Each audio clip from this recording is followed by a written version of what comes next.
I guess, the severity of the trigger and how many hairs are triggered into falling out, because that can vary person to person. One person might have a stressful event and have a slight increase of shedding. Another person might have a really stressful event and just have a really drastic amount of shedding. So that can vary as well. Welcome back to Organically Uncut. We have a guest today that you may be familiar with, Shara. How have you been, Shara? I've been really well, thank you. Good. Thanks for coming on and being a guest today. Can you tell everybody about what you've been up to? Well, what haven't I been up to? As some of you may know, I finished up in Salon working more full time because I had my son Luca, who is about to turn 2 at the beginning of October. And then I came back for a little bit, but then I finished up and just did some training with your girls in Salon, and finished up again because I am pregnant and expecting in 4 weeks with a little girl. And there's been lots happening, but it's all been really exciting, and we've been keeping well and really excited for this new edition. But you've had so much else going on. You've moved house and what else has been happening in your world? Oh, what else has been happening? I've been doing some education in trichology, which we're going to talk about. I've been building and running my business. I've been being at home and being a mum, which I love as well. And yes, moving house was a big one. So we've moved to a bigger house, bigger block. Amazing house. And where we ideally want to be in the Adelaide Hills, but close to everything around here. So yeah, we're really good. That's so good. And closer to your work where you are consulting, doing trichology. I could walk if I wanted to. You could, you actually could, but maybe not with just 4 weeks to go. Yeah, maybe not. Are you still doing hair though? Before we go into talking about trichology, because everyone's going to want to know, is she still doing hair? Well, I am still doing hair, but only for family. Because I can't get out of that. You never get out of that. Yes, so I agree. Yes, I do still have my toes in that pool, just a tiny bit. That's great. With family and friends. I'm so glad to hear that. That's great. So thank you for coming in today, because I know how busy you are and you are expecting. So trichology. What is a trichologist? What do you do? Okay, so trichology is the science of the hair and scalp. And a trichologist is an allied health professional who consults usually in somewhat a holistic manner, so more based on lifestyle, nutrition, supplementation, and we deal with all sorts of scalp disorders and hair loss disorders. So when would somebody see you, rather than a GP or a dermatologist? Where do you kind of fit into that? So in terms of a GP, I think from what I hear a lot from my patients, and even when I used to work as a hairdresser as well, I think a lot of the time they're spread very thin across a lot of different areas, and hair and scalp is not necessarily something that they specialise in. So if someone goes to a GP about their hair loss or scalp disorders, they may get a referral to a dermatologist. We get that a lot. Yeah, and dermatologist wait lists are quite long, and they do specialise more in skin rather than hair loss and maybe those underlying mechanisms behind the hair loss. So while they can be really helpful and they'll go for those first line sort of prescribed treatments that may be available, some people just want to understand a little bit deeper about their hair loss and what they can do from a supplement point of view and a lifestyle perspective. So can you prescribe things to I prescribe supplements and things like that, but not anything that is prescription. So not going into the pharmaceutical prescriptions. And can you walk us through what someone would expect if they came to you for a consult? Okay, so when they book in to see me, my little smart booking system sends a pre-consultation form, because it's important that we get a very thorough medical history. I need to know what supplements they're on, what medications they're on, any medical disorders they have, anything that could interact with what I'm doing, plus just a good solid history of the issue and how long it's been going on, as well as, I guess, lifestyle factors, stress, habits, diet, that sort of thing. So I have quite a good understanding of all of that before the person even makes it into my clinic. And then when they see me in clinic, It's a 45-minute initial consult. That's a long time. We go through their medical history and everything that they sent through. If there's anything else they want to add, they might have uploaded some blood tests as well or brought some in. I'll have a look at them. And then we pretty much jump into looking at the scalp and the hair quite early in the consult, so I can really see what we're actually dealing with. Because it's all well and good to have all of this information, but I need to actually know the issue and diagnose what's happening with their hair or with their scalp. And then from there, I walk them through what I've found, and then we have a chat about solutions, really. And is it a journey usually? It really depends on the issue. Some people never need to see me again. Okay. It's more of a once-off self-correcting situation, or it's something where it's quite highlighted that it's a nutritional deficiency, and as soon as they correct that, it's going to improve. So some people go away, they check in with me 6 months later via email and everything's fine and it's resolved itself.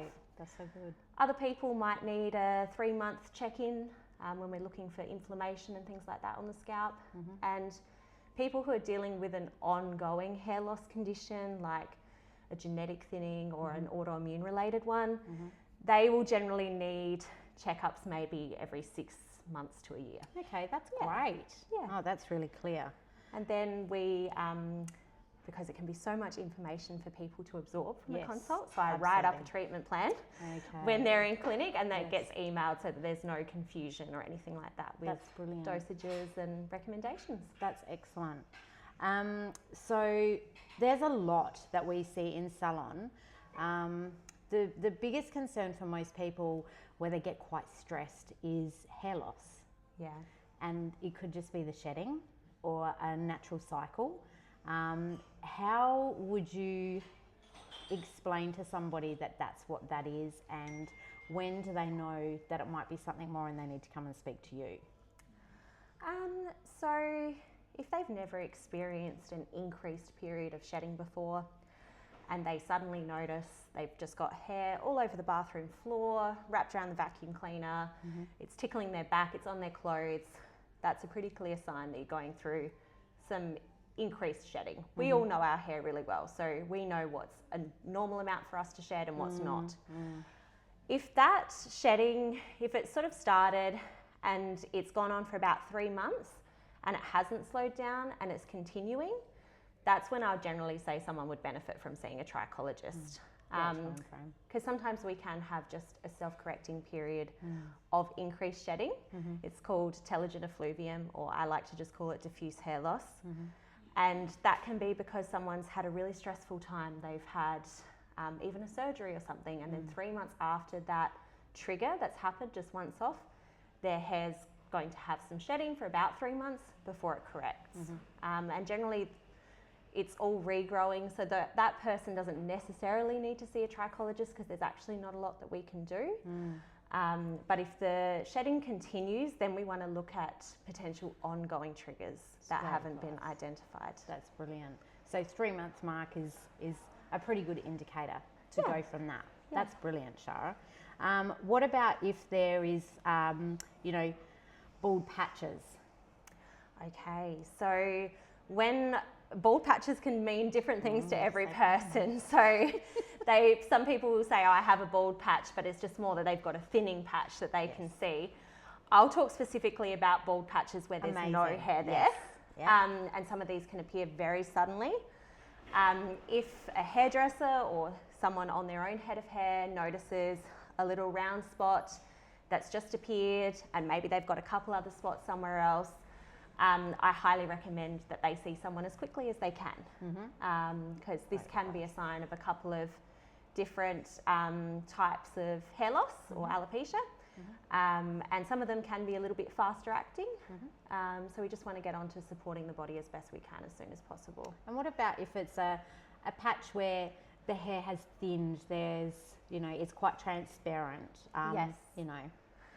Generally, people will not have those kind of patches appear overnight. They've happened over a longer period of time, and it's just sort of progressed, and they're sort of seeing that their part line or their crown area is just becoming more see-through. definitely they will benefit from seeing a trichologist, but there's maybe not as much of that sense of urgency if it's been slow progressing. That's great. That's good. And those things would change with medication, sickness, hormonal issues, all of the above and more.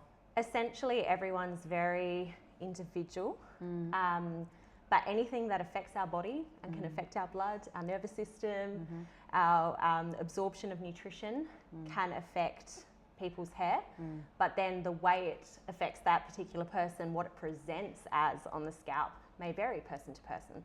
So one person, it might be just diffuse hair loss. For another person, it might be an autoimmune type of hair loss. Or for another person, it might be a worsening of some underlying genetic thinning that's there. Definitely. I would 100% agree that everybody's so unique and the body responds so differently, but the hair is the last thing that the body is going to give the nutrients to, because our vital organs are so important. And as distressing as it is for our clients when they are finding that they're losing hair, you know, it's just that encouragement to say, look, let's have a look at some other things, and being able to send them to you is an amazing thing for us. So thank you. Yeah, you're welcome. Thank you. Postpartum hair loss is another thing a lot of people just have questions around. Yes. And it's a really big subject, and I'm trying to cram a lot into this session. So is there anything that you can kind of just put people at ease? Yes. So it's actually postpartum hair loss for most women falls into that same telogen effluvium increased shedding that we were talking about. So unfortunately, there is nothing that you can do about that major hormonal drop that women have after they've just given birth. Not to mention what the birth was like, what other medical complications might have happened, whether they had to have some surgery, so they had some anaesthetic, whether they had a lot of blood loss. Those sorts of things can all impact, I guess, the severity of the trigger and how many hairs are triggered into falling out, because that can vary person to person. One person might have a stressful event and have a slight increase of shedding. Another person might have a really stressful event and just have a really drastic amount of shedding. So that can vary as well. So some women will be like, oh, I didn't get any postpartum hair loss, and they might just not have noticed that slight increase of shedding. It didn't affect them the same way. But with postpartum hair loss, generally, everyone responds differently, of course, but typically 3 months after you've given birth is when it will start. So when your baby's 3 months old. Now, if it's sticking within those normal parameters and it was just a once-off trigger, it should be easing up by the time your baby's about 6 to 7 months old, because that's the natural cycle of the hair. All of the hair is being replaced and being regrown. What I say to women is there is actually nothing you can do about this. If it is happening, it just needs to run its course. Unfortunately, there's a lot of false marketing out there around this supplement or this product that will stop your postpartum hair loss, and people probably order it, use it for a month, and then go, oh, it's starting to slow down because it was going to anyway. So then they swear by these products, but that was just actually the biology of it the whole time. So I say, though, that if it's continuing beyond 7 months, it's worth maybe investigating and just making sure there's no, nutritional deficiencies. Of course, there's a lot of things postpartum, lack of sleep, stress, breastfeeding hormones, all of these other things that can be triggers as well. But if you're concerned, I think it's always worth getting help. Yeah, I think that's good. You've given us a marker of if it's a 7 month mark and it's still continuing, there's no change. I think it's a great time to investigate. Yeah, and that's Brilliant if it's advice. just that increased shedding. If you're developing patches of hair loss or something like that, that's different. Yes, that's different. Traction alopecia, so where the people have tight ponytails and they've got that tension on their hair. Yeah. Does that cause thinning, and can it cause a bit of hair loss? Absolutely. Yes. So there's different levels of traction alopecia, and it is absolutely a real thing. Yeah. And it's something that hairdressers have the amazing opportunity to really help educate their clients on as well, and get creative with them and show them different ways to style their hair. Those tight ponytails are probably the biggest culprit, or sometimes really heavy hair extensions, or braids and wefts, that sort of thing tend to be the worst. But unfortunately, with traction alopecia, it can actually lead to scarring. Yes. So it can be permanent. I do see it happen. It often is on each side of the head, around the temple areas and above the ears, that it tends to affect quite heavily. And along with that, some people can also get traction dermatitis or like this irritation and sensitivity on their skin.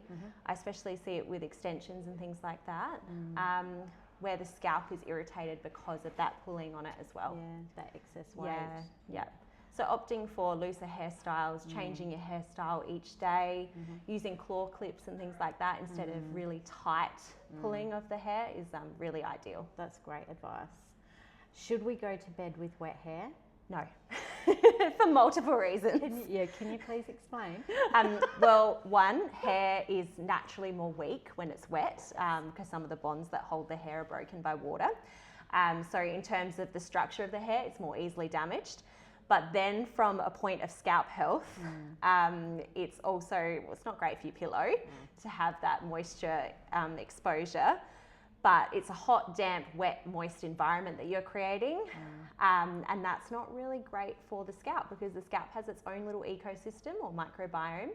And that can definitely lead to some itchy issues and aggravation and flaking and dandruff. So definitely dry your scalp and your hair before going to bed. Yes.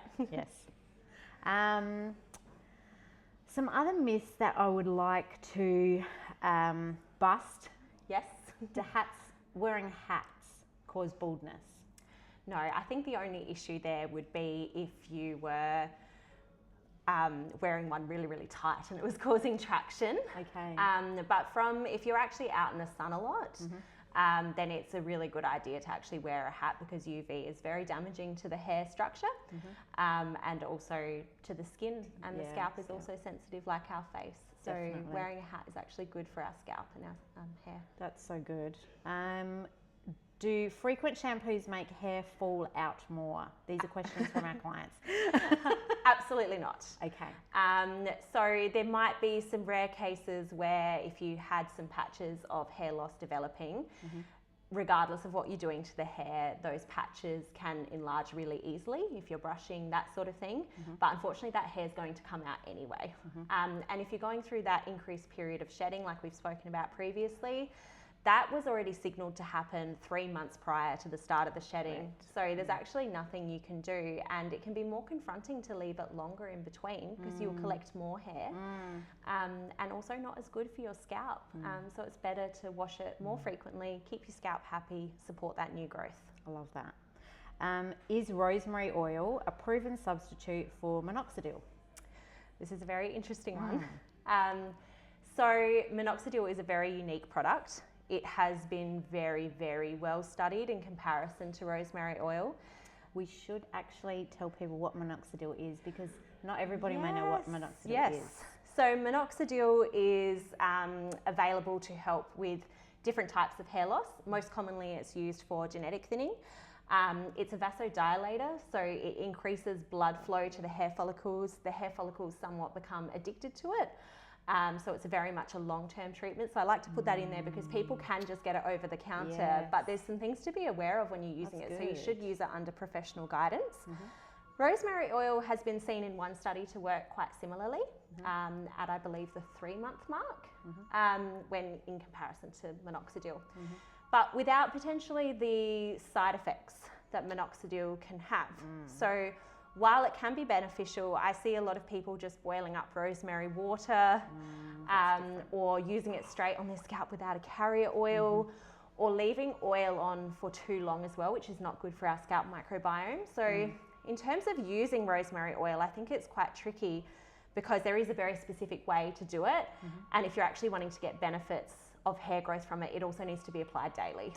So a lot of people can't manage that into their routine when it's quite oily. So getting something that's been formulated that you can apply daily that has it as an active but in more of a serum form rather than being oily is ideal.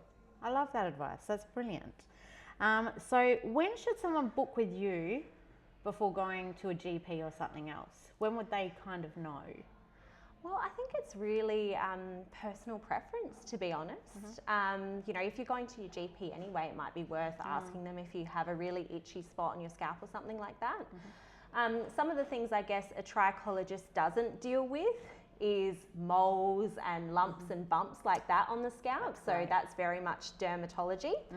And if you have like a really itchy, red, slightly raised kind of pussy spot on the scalp, you're better off going to the GP as well, because that's probably something we wouldn't treat. Okay. Yeah. And with it, when it comes to products like shampoos and conditioners, would you ever recommend your patients, do you call them patients? Yes. Yeah. Your patients to use something from a supermarket? No. Right. Can you please explain why? Oh, there's so many different reasons why. I think a lot of it comes down to the quality of the ingredients. So while some of the ingredients might seem somewhat similar to comparing to other salon quality products, often they're not the same grade. It often comes down to a lot of fragrances as well, and we know that fragrances aren't good for some types of hair loss. It comes down to the acidity or alkalinity of the product not being quite right for the hair and the skin health. There's so many different factors, but You've touched on some good ones though. Yeah, That's good. So let's do a little bit of a rapid fire with a few questions here.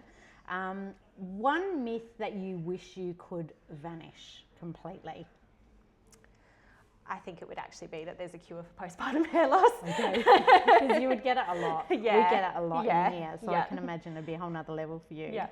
And then for you personally, what's one habit that you would like to start this week? Since you have a new baby coming in 4 weeks and you're now on maternity leave. Oh, I would like to do some stretching each night. I need to be doing some stretching. Goal. I love that. Yeah. In preparation for the birth? Yeah, or I'm like just gotten really tight. General health, you know, just do some stretching. I love it. Get the tension out. Oh dear. I think this has been most informative for our very first podcast with you, Shara. So thank you. We've covered a lot in a very short period of time. I would like to have you back. Of course. And I would love you to bring your baby. So everyone can see your baby. Yes. And little Luca could maybe make an appearance, because I know everyone would love to see them. Yes. But if you guys have any questions, you can put them, send them through to us, and we will link to your business. Would you like to tell people how they can contact you? Yeah. So Instagram's probably one of the easiest ways, I imagine. So it's Holistic Scalp and Hair is my business, and I've got a website and all of that as well. So whichever way is really easier for anyone, but that's the easiest way to reach me. And we'll link it in the bottom of the show notes. Cool. And thank you so much for being with us today, and good luck with everything. Thanks for having me. It's been awesome to have you back in Salon. We miss you so much. And thanks for joining us again, and love to love you. Love to Bye. love you.